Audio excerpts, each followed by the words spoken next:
হাঁটতে হাঁটতে গুণিন ও রামু এসে পৌঁছায় জঙ্গলের ঠিক মাঝামাঝি, যেখানে জঙ্গলটা সবচেয়ে বেশি ঘন। সেই জায়গায় এসে তারা দেখে মাটিতে অচৈতন্য অবস্থায় পড়ে আছে উর্মিলা।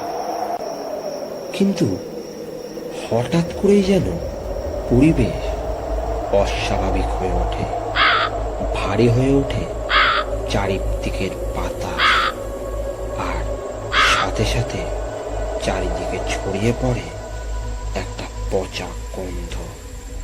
আর ঠিক তখনই আকাশ বাতাস কাঁপানো অট্টহাসি করতে করতে আবির্ভাব হয় ডাইনির।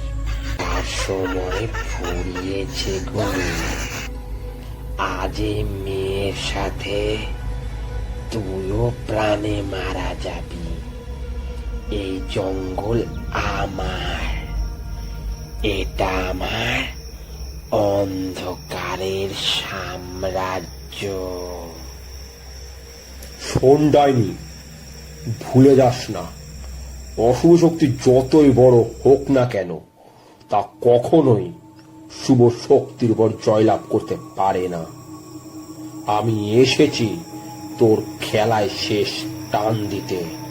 দেখি আজ তোকে কে বাঁচায়।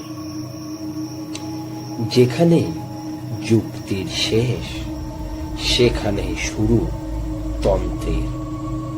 আজ সেই রাত, যেখানে ডাইনি ও গুণী মুখোমুখি হবে এক ভয়ঙ্কর তন্ত্রযুদ্ধে।